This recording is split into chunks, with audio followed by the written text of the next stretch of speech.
Hello dear students, welcome back to organised knowledge channel. और आज की जो वीडियो है उसमें हम डिस्कस करने वाले हैं worksheet number 28 for class 10th English subject की बच्चों। ये वर्कशीट है जो आपके लिए 14 सितंबर 2021 के लिए शेड्यूल की गई है। आज की जो वर्कशीट है बच्चों, उसमें हमारा जो चैप्टर है Nelson Mandela a long walk to freedom, उसी को कंटिन्यू करते हुए हम जो स्पीच नेल्सन मंडेला ने दी थी उसी को आगे जो है कंटिन्यू करेंगे। वर्कशीट शुरू करने से पहले बेटा प्लीज़ चैनल को सब्सक्राइब कर दीजिए, बेल आइकन को भी प्रेस कर लो ताकि आपको आने वाली वीडियोस की नोटिफिकेशन वो समय से मिल जाए। देखिए क्या दिया गया है। This is an extract from Nelson Mandela long walk to freedom. Read it carefully and answer the question that follows. तो इसको जो है केयरफुली रीड करना है और जो कुछ क्वेश्चंस दिए गए हैं उनके आंसर जो है वो आपको करने हैं। हमने पिछली वर्कशीट में पढ़ा था कि जो नेल्सन मंडेला है वो जो है प्रेसिडेंट चुने गए हैं और उन्होंने इलेक्शन जो है जीत के अपनी क्या है कि अब वो वहाँ पे ऑथ ले रहे हैं। और उनकी जो स्पीच है जो उन्होंने 10 मई को दी थी, ठीक है, एक तरह से जब अपार्थेड का एंड हो गया, जो कलर के बेस पे जो डिस्क्रिमिनेशन था उसका एंड हो गया, तब ये स्पीच जो है नेल्सन मंडेला द्वारा दी गई थी। और ये उनकी क्या है, a long walk to freedom, उनकी जो है क्या है, ऑटोबायोग्राफी है। क्लियर। नाउ अब देखिए, in life every man has twin obligations, कि लाइफ में जो है क्या होते हैं, दो में जो है क्या होते हैं, ऑब्लिगेशंस होते हैं। ऑब्लिगेशन क्या है, यानी एक तरह से आप कह सकते हो कि मोरल बाइंडिंग। ऑब्लिगेशन का मतलब क्या है, मोरल बाइंडिंग, हमारे जो एक नैतिक जो कर्तव्य होते हैं। ऑब्लिगेशन टू हिज फैमिली, एक जो उसका कर्तव्य है, बाइंडिंग है, उसकी फैमिली की तरफ होता है, और to his parents, to his wife and children, and he has an obligation to his people, his community and his country। और second obligation किसकी तरफ है, second obligation है उसका अपनी community, अपनी country की towards। Now in a civil and human society each man is able to fulfill those obligations according to his own inclinations and abilities। और हर एक जो पर्सन है, ठीक है, ह्यूमन सोसाइटी में हर एक जो मैन है वो जो एबल है, उसके अंदर एबिलिटी है इन ऑब्लिगेशंस को अपनी, आप कह सकते हो अपने बिहेवियर के अकॉर्डिंग, अपनी क्षमता के अकॉर्डिंग उनको पूरा करने की। क्लियर। हर एक के अंदर अपनी क्षमता के अकॉर्डिंग उनको पूरा करने की क्या है, एक टेंडेंसी है, एक एबिलिटी है, एक जो है अपना इंक्लिनेशन है। But in a country like south Africa, लेकिन एक साउथ अफ्रीका जैसे कंट्री में जहाँ पे अपार्थेड एक चरम सीमा पर है, it was almost impossible for a man of my birth and color to fulfill both of those obligations। Clear. एक साउथ अफ्रीका जैसा कंट्री जिसके अंदर इतना ज़्यादा जो है कलर को लेकर जो है क्या है, इतना ज़्यादा अपार्थेड है, इतनी ज़्यादा वहाँ पर ये सोशल एविल है कि एक जो पर्सन है उसका अपने जो ऑब्लिगेशंस है उनको फुलफिल करना वो एक तरह से पॉसिबल नहीं है। क्लियर। यहाँ पे नेल्सन मंडेला अपना एग्जाम्पल देते हुए कहते हैं कि एक मेरे जैसे व्यक्ति के लिए जो कि कलर जो है उसका है जो है ब्लैक है, तो ऐसे इंसान के लिए अपने ऑब्लिगेशंस निभाना, अपनी ड्यूटीज़ पूरी करना वो बहुत मुश्किल है एक साउथ अफ्रीका जैसे कंट्री में। Clear.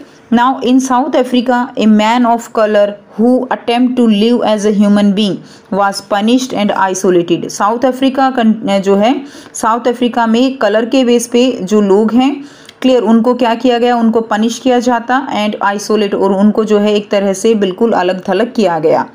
Now in South Africa a man who try to fulfil his duty, एक साउथ अफ्रीका में जो आदमी अपनी ड्यूटी को फुलफिल करना चाहता है, his duty his people was inevitably ripped from his family and his home and was forced to live a life apart। उसको उसकी फैमिली, उसका जो परिवार है उससे जो है एक तरह से क्या किया गया, पूरी तरह से उसको अलग कर दिया गया और उसको अलग रहने के लिए मजबूर किया गया। और जिससे क्या हुआ, and A Twilight existence of his secrecy and rebellion, और उससे एक जो राजद्रोह होता है, रिबेलियन क्या होता है बच्चों, रिवोल्ट, विद्रोह करना, तो एक रिवोल्ट जो है वो पैदा हुआ। I did not in the beginning choose to place my people above my family. ठीक है, तो यहाँ पे क्या कहा गया है, I did not in the beginning, की स्टार्टिंग में जो है मैंने अपने परिवार से ज़्यादा अपने जो देश है उसकी सेवा करनी चाहिए। क्लियर। अबो माई फैमिली, यानी अपनी फैमिली से आगे आकर अपने जो है देश की सेवा करनी चाहिए। But in attempting to serve my people, लेकिन अपने जो लोग हैं उनकी हेल्प करने के उसमें I found that I was prevented from fulfilling my obligations as a son, as a brother, as a father and as a husband, कि मैं जो है मेरे परिवार की तरफ जो ड्यूटीज़ थी, ठीक है, एक भाई की है, एक पिता की है, एक जो हस्बैंड है उसकी है, वो भी रिस्पॉन्सिबिलिटीज़ मैं नहीं निभा पाया। तो इसमें ये कहा गया है, now I was not born with a hunger to be free, कि मैं इस भूख के साथ पैदा नहीं हुआ था। भूख किसकी? फ्रीडम की भूख। क्लियर, जो ये अपार्थेड है साउथ अफ्रीका में, उससे बाहर निकलने की भूख, उसके साथ मैं पैदा नहीं हुआ था। I was born free in every way, मैं हर तरह से स्वतंत्र जो है पैदा हुआ था। क्लियर, हर तरह से स्वतंत्र, वो स्वतंत्रता जिसे वो जान सकता था, दैट आई कुड नो, जिसे मैं जान सकता था। Free to run in the field near my mother hut, जो मेरी मदर की जो झोपड़ी थी, हट थी, उसके नज़दीक जो है जो खेत थे उनमें एक तरह से फ्री जो है रन कर सकता था। Free to swim in the clean stream that run through my village, जो उसके गांव से के बीच से एक स्ट्रीम गुजरती थी, उसमें जो है वो क्या कर सकता था? स्विम कर सकता था। And free to roast mealies under the stars, और जो है मेलीस क्या होता है? एक ग्रेन होता है साउथ अफ्रीका में, उसको वो रोस्ट कर सकता था, यानी भून के खा सकता था, कि उसके लिए वो फ्री था। And ride the broad back of slow moving bulls, जो स्लो मूविंग धीरे धीरे बुल्स चलते हैं उनकी बैक पर बैठकर वो राइड करने के लिए फ्री था। As long as I obeyed my father and abided by the custom of my tribe, I was not troubled by the laws of man or God. जब तक मैं, एज लॉन्ग एज आई ओबे my father, जब तक मैं अपने father और जो मेरा कस्टम था, मेरा जो ट्राइब था, यानी जो वहाँ पे रहने वाले लोग थे, उनके जो ऑर्डर थे, उनके जो रीति रिवाज थे, उनका जब तक मैंने उनको ओबे किया, उनका पालन किया, मुझे जो है किसी भी man, by the laws of man, किसी भी आदमी या जो भगवान है उसके द्वारा किसी तरह की कोई पनिशमेंट नहीं दी गई। क्लियर, यानी जब तक मैंने रूल फॉलो किए तब तक मुझे किसी तरह की कोई परेशानी नहीं हुई। अब देखिए यहाँ पे आपको बहुत ही जो है इजी हैं क्वेश्चन दिए गए हैं। फर्स्ट क्या है? What did Mandela think about freedom in his childhood, जो मंडेला है वो फ्रीडम के बारे में चाइल्डहुड में क्या सोचते हैं? A, it is a dream, ठीक है। बी देखिए, it was mean for adult. C option दिया गया है, he was born free. And D दिया गया है, ही हैड नो फ्रीडम। तो इसमें क्या आंसर आएगा? वो सोचता था कि वो जो है फ्री था। सी जो है इसका राइट आंसर हो जाएगा। नेक्स्ट देखिए, सेकंड क्वेश्चन है, select the suitable word from the extract to complete the following. तो सूटेबल वर्ड आपको जो है एक्सट्रैक्ट से निकालना है। जैसे डेप्थ है, इसके साथ क्या आएगा? Depth, height, clear. और इसमें देखिए उसके बाद एवर्जन, एवर्जन के साथ क्या आएगा? Option A obligation, option B है इंक्लिनेशन, ऑप्शन सी है एबिलिटीज़ एंड ऑप्शन डी है यहाँ पे रिबेलियन। तो यहाँ पे इंक्लिनेशन का मतलब जो है क्या होगा? इंक्लिनेशन का मतलब होता है जो हमारी नेचुरल टेंडेंसीज होती हैं बिहेवियर की, clear, that is the inclination. So B जो है यहाँ पे क्या हो जाएगा स्टूडेंट्स? इसका राइट आंसर हो जाएगा, ठीक है। नेक्स्ट देखिए, क्वेश्चन नंबर 3 है, read the given quotes carefully, which one does not convey the central idea of the extract. यहाँ पे आपको कोट्स दी गई हैं, इनमें से आपको वो कोट्स जो है फाइंड आउट करनी है जो कि इस एक्सट्रैक्ट का जो सेंट्रल आइडिया है। सेंट्रल आइडिया है रेवोल्यूशन, रिबेलियन, ठीक है, वो सेंट्रल आइडिया यहाँ पर जो कन्वे नहीं कर रही है। सो फर्स्ट कोट जो आपको दी गई है भगत सिंह की जो कोट है, rebellion is not a revolution, कि जो रिबेलियन है वो अपने आप में रेवोल्यूशन नहीं है। It may ultimately lead to the that end, कि ये जो है जो रिबेल है वो आपको एक अल्टीमेटली एंड तक लेकर जाएगा।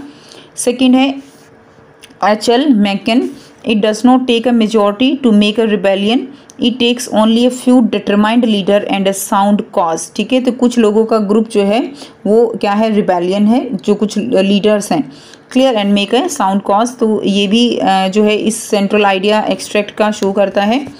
सी है, the thing worse than rebellion is the thing that cause rebellion, कि जो थिंग है रिबेलियन जो है वो हो रहा है, उससे ज़्यादा एक कह सकते हो वर्स चीज़ क्या है कि रिबेलियन का कारण क्या है। फ्रेडरिक डगलस के ये कोट्स हैं। नेक्स्ट है डी दिया गया है, in the midst of chaos there is also opportunity, की जो एक तरह से आप कह सकते हो समस्याएं हैं उनके बीच में भी क्या होती है, एक अपॉर्चुनिटी आपको मिलती है। क्लियर। सो ये जो आइडिया है ये हमारा जो एक्सट्रैक्ट है उसका सेंट्रल आइडिया उसको कन्वे नहीं करता, तो डी जो है हमारा क्या हो जाएगा, इसका आंसर हो जाएगा। उसके बाद देखिए 4th एंड 5th आपको क्वेश्चंस दिए गए हैं जिनके आंसर हम करेंगे।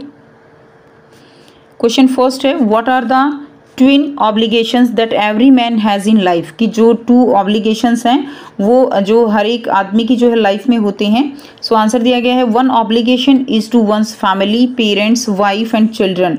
एक ऑब्लिगेशन तो उसका अपनी फैमिली, पेरेंट्स, वाइफ, चिल्ड्रन की तरफ है, और second obligation is to his people, community and country. ठीक है, उसका जो अपने लोग हैं, कम्युनिटी है, कंट्री है, उसकी तरफ होता है। सेकेंड क्वेश्चन है, a man of colour in South Africa was not free, how.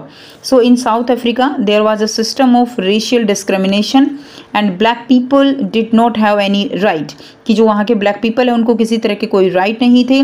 So a man of colour in South Africa was not free, तो वो फ्री वहाँ पर नहीं था। तो ये थी स्टूडेंट्स आपकी आज की इंग्लिश की वर्कशीट। आई होप सभी स्टूडेंट्स को ये क्लियर है। कोई भी डाउट है आप पूछ सकते हो। वीडियो अच्छी लगी तो प्लीज़ लाइक कर दीजिए, शेयर कर दीजिए और चैनल को भी सब्सक्राइब कर लीजिए। So thanks for watching. मिलते हैं नेक्स्ट वीडियो में नेक्स्ट वर्कशीट के साथ। Take care.